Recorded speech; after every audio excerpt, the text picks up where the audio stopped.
Hi everyone, it's Liam here from Rating the Races. So we're just going to do a review of the weekend's racing. Obviously, we had some good racing in Ireland at Leopardstown for the Dublin Racing Festival.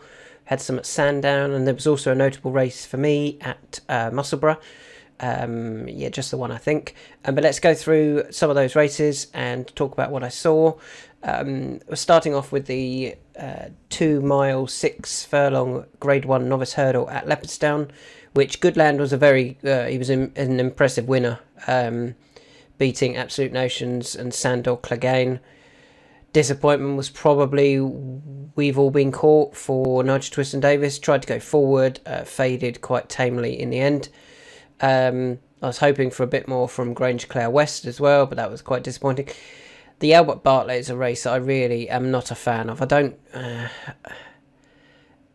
think I'm very good at finding the winner, to be honest. The Ballymore and the Supreme, for sure, I think is a race that are races that I like to look at a lot more. Goodland up to the Albert Bartlett should have a good chance in the Albert Bartlett, but yeah, I don't want to talk too much about this race because I don't really like that sort of division. Let's move on to a race at Sandown, where unfortunately our next best was rubbish. Dolos in the Virgin Bet Dolos Handicap Chase. He was coming back for the 5th or 6th time and ran no sort of race whatsoever. Very disappointing. Third time lucky, the big gamble. It was a big price earlier on in the day or the day before, and got really well supported after some very poor runs this season. Obviously, last season people were talking about him as a potential Arkle horse. He was never quite that company, but back down to a suitable low handicap mark, and he did just about get on top of Fastbuck late on. The horse that I wanted to talk about from this race, though, was Frero Bamboo, who dropped £3 to 135. That is now £6 lower than when finishing third in the Grand Annual. The concern would be off 135, is he going to get in now? You know, I don't believe he came to Sandown to try and win the race. I believe that they were probably trying to get a decent run in and stay on the 138 mark. It was probably a worse run than they were hoping for, and he actually dropped £3 for it. If he does sneak in at Cheltenham, he does have a big chance for sure. You know, he's 25s, 33s. I've deleted a lot of these from the list. There's loads in between this. But Frero Bamboo, you can see, is 25s and 33 to 1 sort of price. It's probably not a bad price because he went off a lot shorter price last year. Let's just have a quick check to remind ourselves what he went off last year. I think it was single figures even for the Grand Annual. Where is it? It's this one here. He went off, you can see he went off 6 to 1. 6 to 1, he's 33s off a £6 lower mark. Back at Cheltenham, I think that's the big thing for him. Look at his Cheltenham form. He was third in the Grand Annual, and he was third behind Editor de Gite and Cheddleton. That's good form, and I think that's where he wants. It's all about whether he gets in. You know, I'm sure some bookmakers are doing non-runner no bet, which they are. 25s, 33s at Bet Victor, non-runner no bet. I actually think that's quite a good bet. 33 to 1, non-runner no bet. If he gets in, great. If he doesn't, you get your money back. Well, actually, you get your money back if as long as he's left in the race. And just doesn't get in through his handicap mark, as in he's balloted out, you would also get your money back. So just remember that. Moving on to the Grade 1 juvenile hurdle. So Gala Marceau won the race, but she was not the best horse in the race. Or he was not the best horse. Is it he or she? It is a he. She, sorry. She was not the best horse in the race. Lossiemouth clearly was the best horse in the race. Jour de Fête at 430 on bet for 125 to 1 shot. Why the hell was Paul Townend tracking that one? It was a terrible decision to track Jour de Fête, and Paul ran into the back of Jour de Fête on Lossiemouth, got shuffled back from like being in a good position about third, all the way back to 8th, had to come all the way around the outside, finished strongly. Got close, but didn't get close enough to Gala Marceau. Now, Gala Marceau is a decent mare, a filly in her own right. she's going to win future races, and more Grade 1s for sure. For Lossiemouth to have run her so close, having been that far behind, I think Lossiemouth will turn the tables. I know Willie Mullins had a slight reservation about whether that's going to have left a mark. It's a strange one that he was talking about. Will it have left a mark? In the fact that kind of suggests to me that does Willie Mullins fancy the Cheltenham Festival more than the Dublin Racing Festival? He said, he should have given up and just come round, in his own time. But Paul Townend obviously felt that he could still win the race. Why would he give up a Grade 1 at the Dublin Racing Festival, which is meant to be Irish's version of the Cheltenham Festival, if you don't, he wanted to look after her for the Cheltenham Festival. I know he could also say, but I was always going to win the race anyway with Gala Marceau. But that was a strange comment from Willie Mullins. But I think Lossiemouth will reverse the form at Leopardstown and win quite comfortably. I thought she was very, very good there, despite finishing second. And they pushed her out to 7-4, which I think was a bit of a over exaggeration. I would still make her a really short price favourite. She is the one to beat. I think she's better than Gala Marceau. Definitely better than a lot of the others, and Blood Destiny would be her only danger, and I think Lossiemouth is better than Blood Destiny as well. So if you haven't got a bet on Lossiemouth, she could definitely be one for potential multiples, I feel.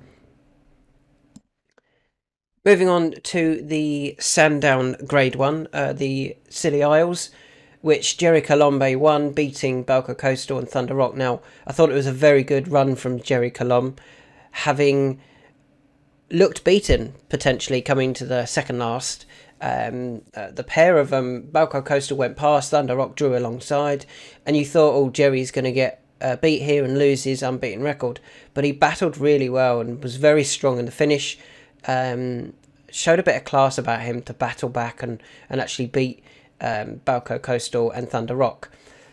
Jerry Colombe is definitely interesting for that 2.5, maybe the 3 mile novice chase at the Cheltenham Festival, but I wanted to talk about Thunder Rock.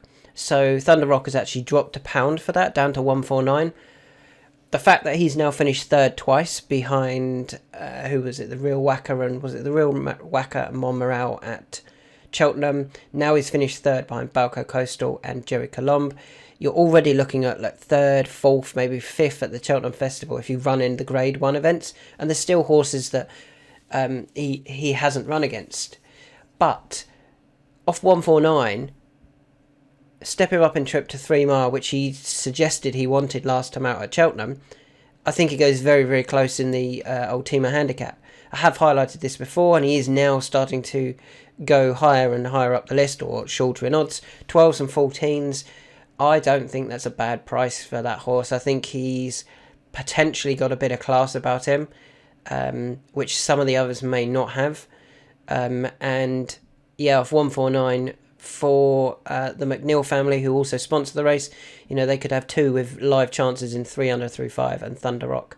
I have highlighted Thunder Rock before, so I imagine some of you have already got on Thunder Rock for the Ultima.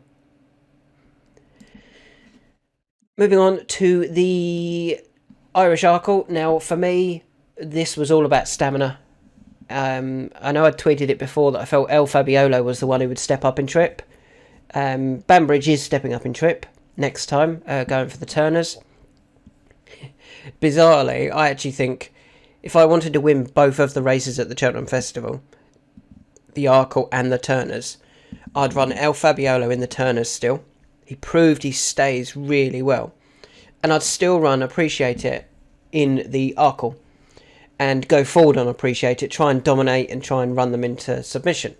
Dysart Dynamo is just a bit of a nightmare. He's just a bit of a nuts horse. And as soon as he comes up against something that can go with him, he struggles late on because he's so free and likes to go forward. And I think that's what's really set it up for El Fabiolo. And just affected Appreciate It a bit. And the fact that Banbridge was coming from such a long way back really suggests to me that they've gone quite hard here.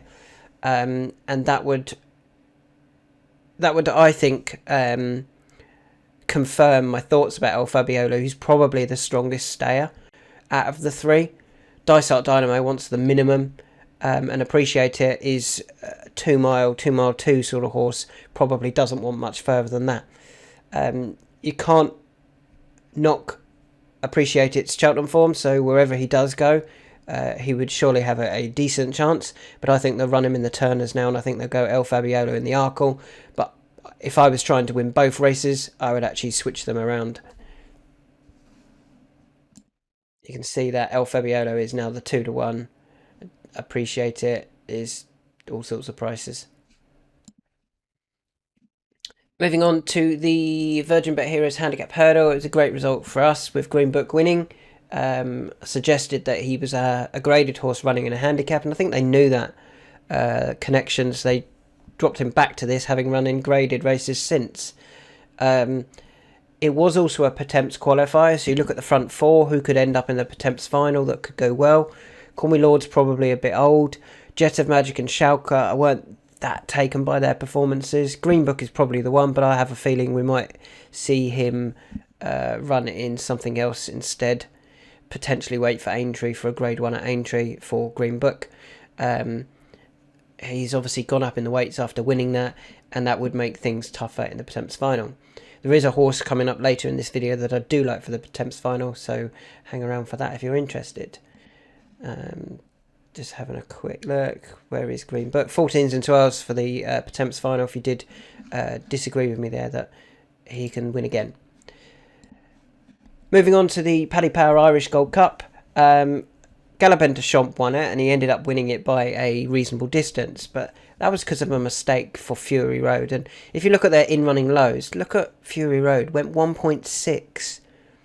That would concern me if I was a Galopin de Champ backer. Not on the fact that, Fury Road ended up finishing third, but Fury Road isn't going to be winning a Gold Cup. They've got Conflated, Gigginstown. There's a few others that are still hanging around that could certainly go well in the Gold Cup. Was that good enough form? On that day, when he was beating Fury Road, if Fury Road hadn't made a mistake at that last, he would have really pushed Galopin de Champ, and that is not Gold Cup form.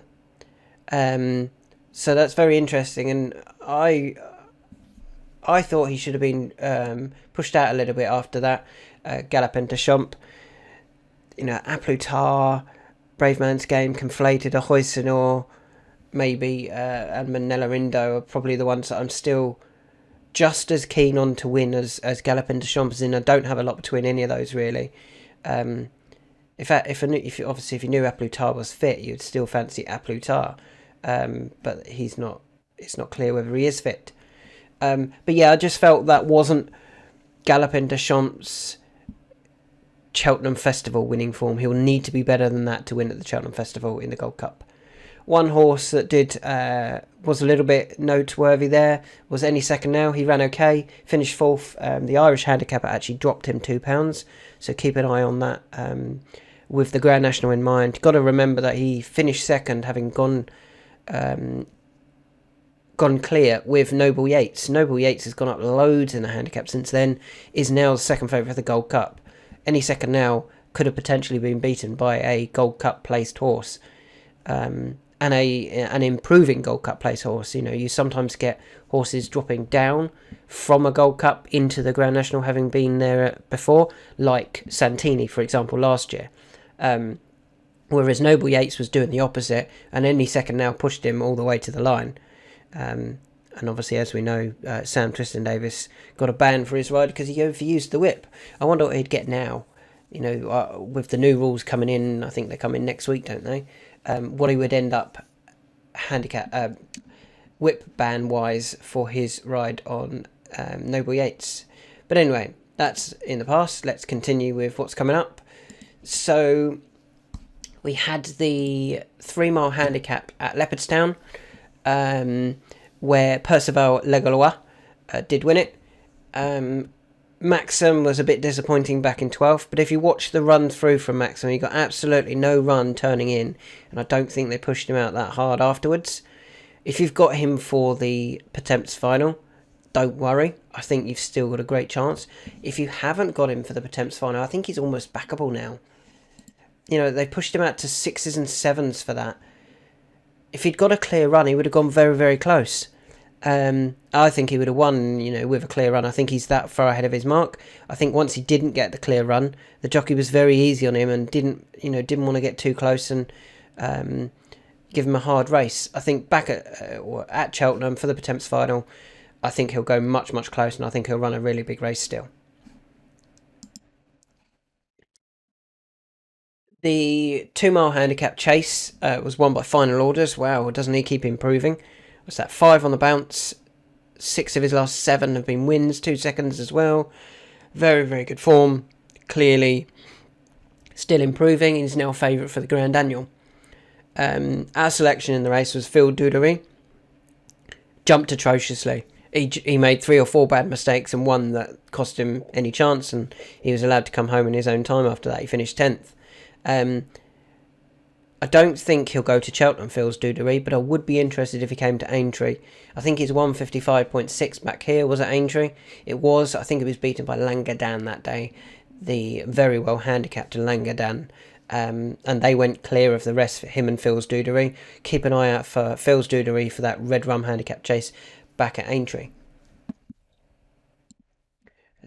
We can see final orders is here.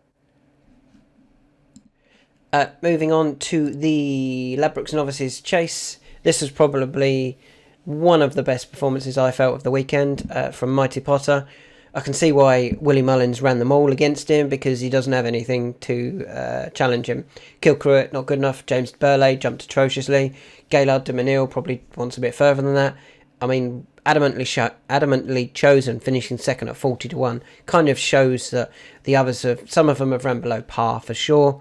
And probably Mighty Potter didn't have a lot to beat, but what he did do, he won quite comfortably in the end. You can see that he's now the 6-4 favourite. Could you find something against him? You know, I wouldn't be totally ruling out Appreciate It if he turned up here. As I said, I really like El Fabiolo if he'd run here, but I don't think he's going to. But you can see that quite a few of the bookies have shortened him, but he's not going to run here. He's going to run in the Arco, isn't he? Moving on to the Ladbrokes Dublin Chase, the Grade 1 over 2 mile, 2 mile 1. Gentleman Demi beating Blue Lord. That 2 mile division looks a bit ropey, doesn't it, at the moment? I mean, we've got a top class handicapper, Editor de Gite.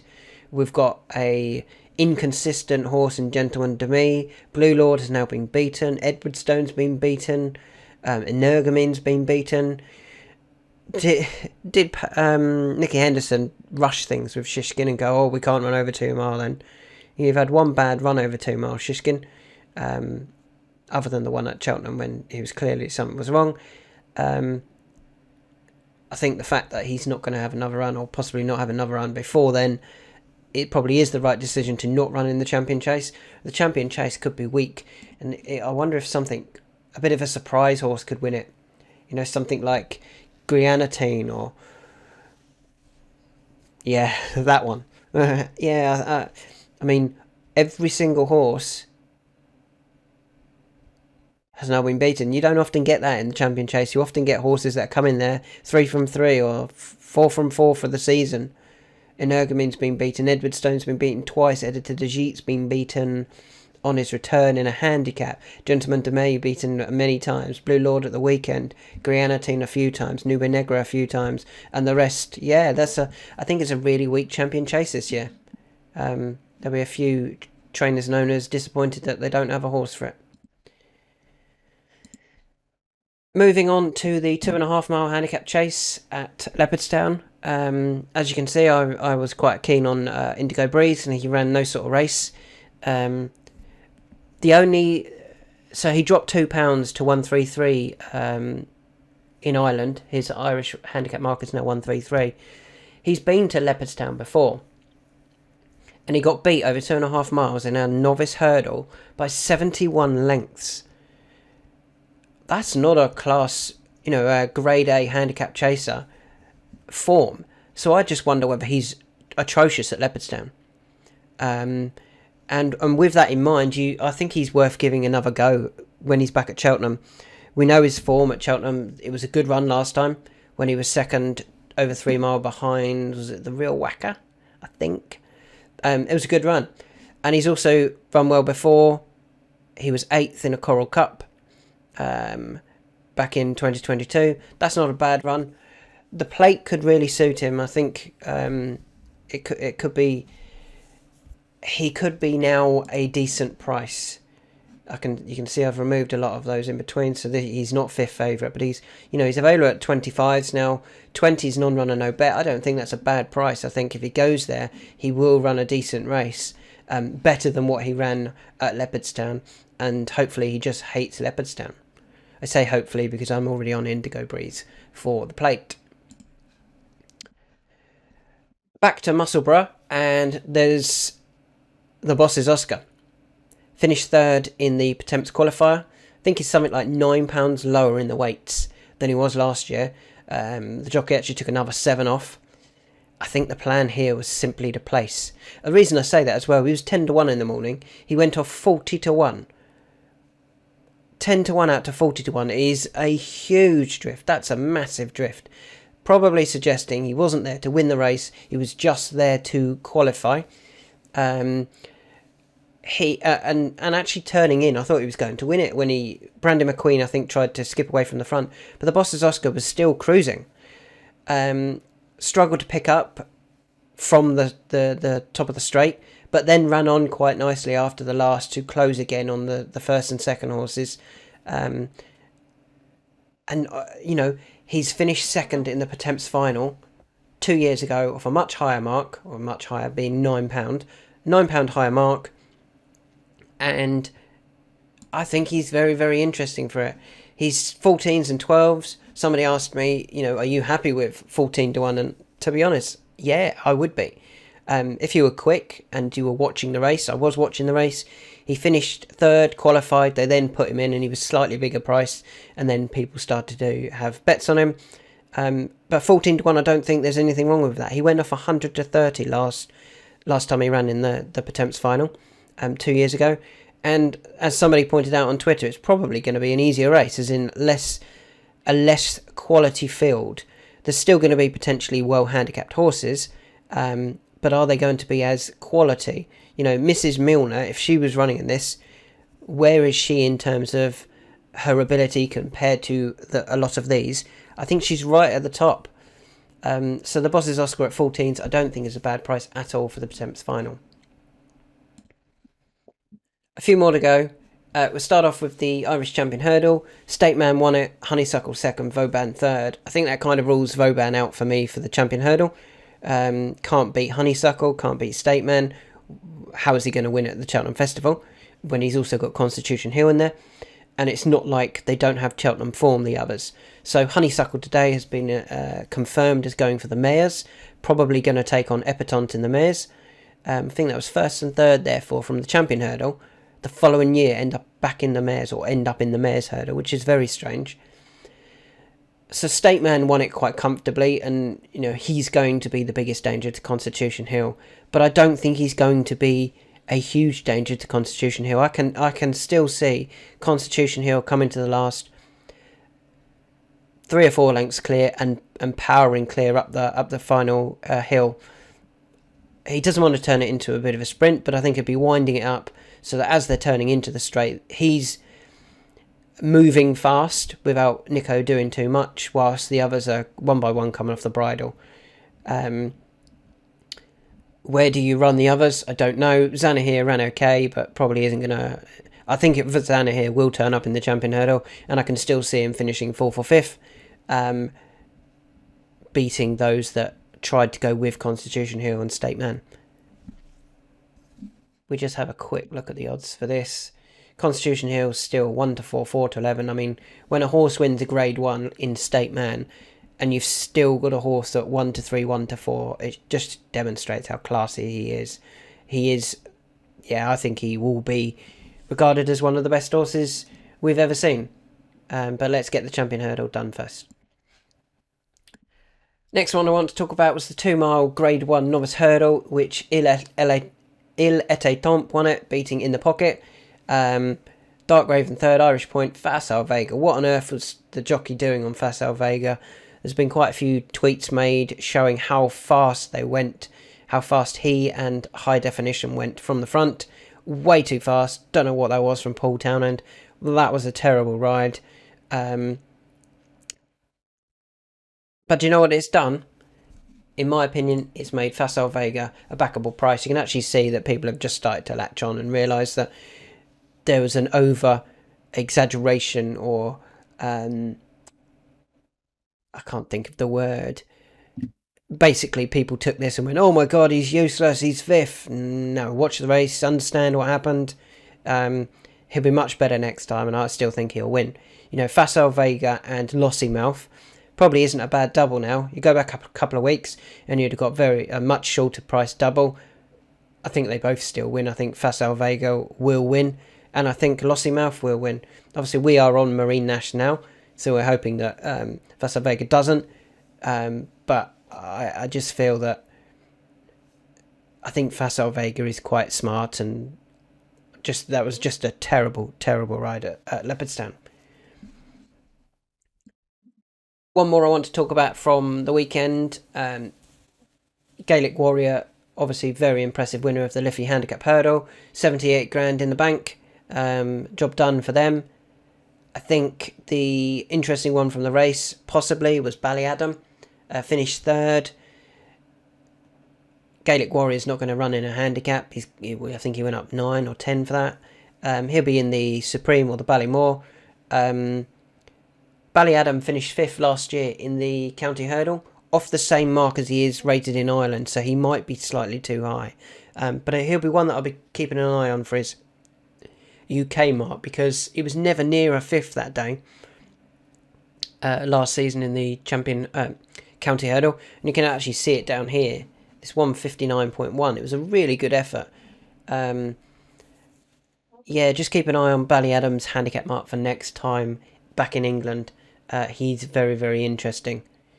A couple of others I wanted to mention. I have wrote about these in the handicap mark tweets as well, that will also be above this video. Campron dropped £4 for disappointing over 2 mile. 2 miles not his trip. He's a 2.5 mile horse. He was 4th in the Martin Pipe.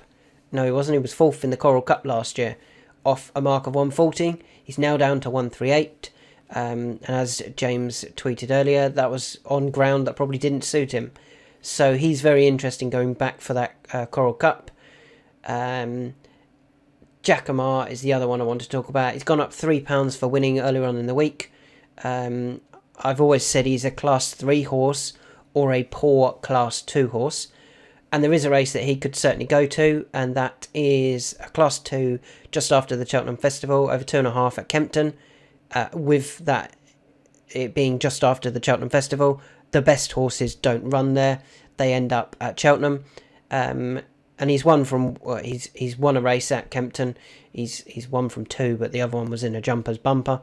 And he beat Mr. Coffee and Your Darling that day when winning. I think both of those are rated higher than 133 that Jackamar is. And with that in mind, you've got to think that Jackamar back at Kempton over that 2.5 mile trip in a weak Class 2, but it's still decent prize money for the trainer and owner. So that's where I hope they run him, and he's one to keep an eye on off his £3 higher mark.